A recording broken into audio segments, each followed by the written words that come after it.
dear children, welcome you all to my channel and in my today's class. Dear children, in today's class we are going to do the next part of the exercise 5.2.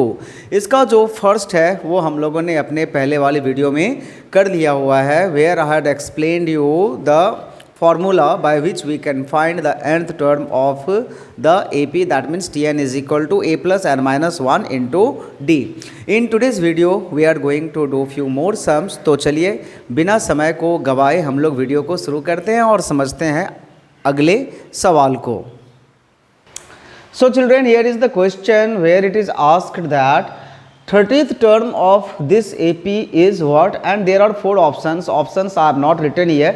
ये NCERT किताब का सवाल है बच्चों. जो मैंने आपको पिछले क्लास में बताया था Tn का फॉर्मूला वो क्या था, a plus n minus 1 into d. यहाँ पर a क्या है, so a is the first term, तो फर्स्ट टर्म यहाँ पर है 10. d is the common difference जो होगा 7 minus 10, that means minus 3.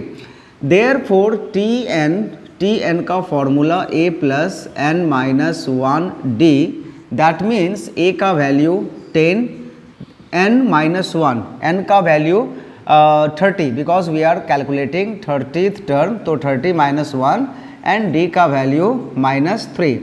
So T30 is equal to क्या होगा 10 प्लस 30 माइनस 1 29 इंटू माइनस 3, तो ये हो जाएगा 10 minus 87 is equal to minus 77.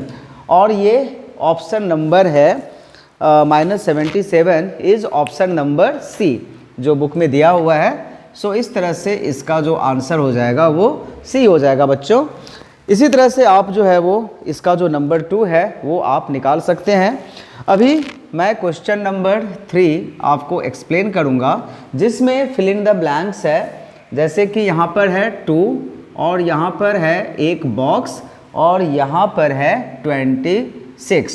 तो बच्चों इस क्वेश्चन को मैं एक बार पढ़ करके आपको बता दूं क्योंकि ये हेडिंग जो है वो मैं नहीं लिख पाया. In the following AP find the missing term in the boxes.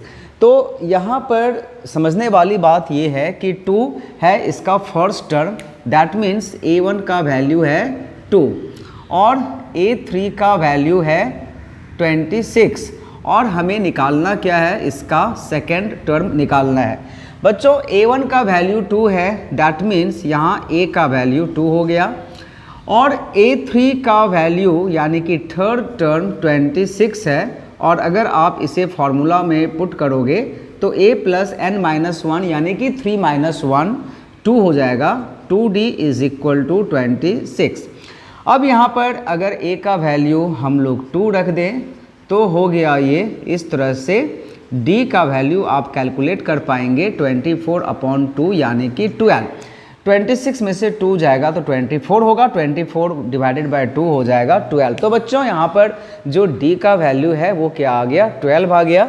So you can easily calculate A2 का वैल्यू क्या हो जाएगा 2 प्लस 12 यानी कि 14. वी नो दैट कि अगर हम लोग t में कॉमन डिफरेंस को ऐड कर देंगे तो ये वाली जो नंबर है जो सेकेंड टर्म है वो अपना निकल जाएगा. आइए एक सवाल और समझते हैं. तो इसमें मैं ले रहा हूँ, कौन सा लूँ, चलिए नंबर 4 मैं आपको यहाँ पर करके दिखा रहा हूँ, ठीक है ना. तो ये -4 है, यहाँ पर एक बॉक्स है, यहाँ पर सेकंड बॉक्स है, फिर आपका थर्ड बॉक्स है, इसी तरह से फोर्थ बॉक्स है और लास्ट में 8 दिया हुआ है. 8 नहीं दिया हुआ है, this is 6, right. This is question number 4 of NCERT text book, you all can see, और 4 ऑफ क्वेश्चन नंबर 3. तो इसके आंसर को हम लोग निकालेंगे यहाँ पर इसी मेथड से, इसी फॉर्मूला को यूज करके, इसी ट्रिक से हम लोग निकालेंगे. क्या करेंगे हम लोग, यहाँ पर दिस इज a का वैल्यू विच इज़ -4 और A1 A2 A3 A4 A5 A6 यानी कि जो इसका 6th टर्म है वो है 6. तो A6 का मतलब होता है a प्लस 5d. यहाँ पर मैंने क्या किया बच्चों, A6 मतलब T6 और T6 मतलब a plus n minus 1 into D. n minus 1 मतलब 6 माइनस 1, 6 माइनस 1 कितना होता है 5 होता है, तो 5d. तो a plus 5d is equal to कितना हो गया 6 हो गया.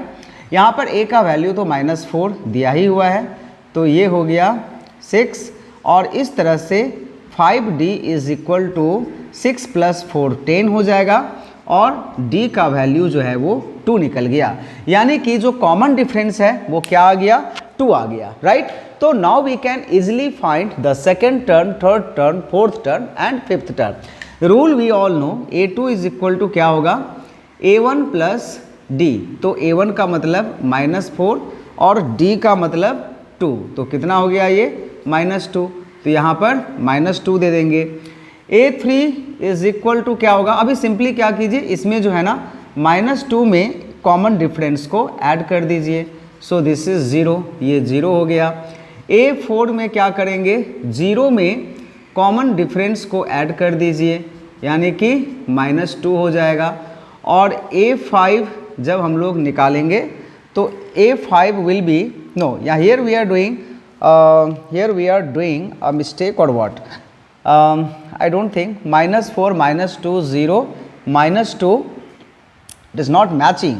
तो where I made a mistake, let me find this। A का वैल्यू -4 है और A6 इज इक्वल टू 6 है, तो A + 5D, अच्छा इक्वल टू 6 है कि -6 है, this I have to see, no this is 6 only, right.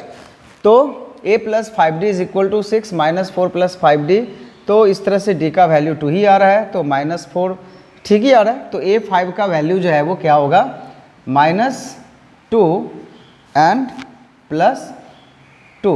ये क्या हो गया, ये कैसे आ गया, -4 कहाँ था, इसमें मैंने ऐड किया, -2 आया, फिर -2 में मैंने ऐड किया तो 0 आया, 0 में फिर मैंने -2 ऐड, ओहो यहाँ पे +2 होगा, है ना, तो ये 2 होगा, राइट। तो ये 2 + 2 जो है वो 4 हो गया, तो ये जो आंसर है वो 4 हो जाएगा। And this also will be only 2 not minus. यहाँ पर यही मिस्टेक हो रहा था, ठीक है ना, यहाँ पर ये because of this minus sign answer was not matching. तो इस तरह से आप भी जो है ना, अगर कुछ गलत कर रहे हो ना, तो गलती आपको समझ में आनी भी चाहिए, राइट। ये आपको दिख नहीं रहा होगा, थोड़ा सा मैं इधर कर दे रहा हूँ, नाउ इट इज़ विजिबल, ठीक है। तो आई होप ये जो आज का पढ़ाई है, जो आज पूरा मैंने आपको यहाँ पे बताया है लिख करके, जो समझाया है, वो आपका क्लियर हो गया होगा। तो मिलते हैं अपने अगले वीडियो में, तब तक आप लोग सभी पढ़ाई करते रहिए, खुश रहिए, स्वस्थ रहिए, बाय बाय।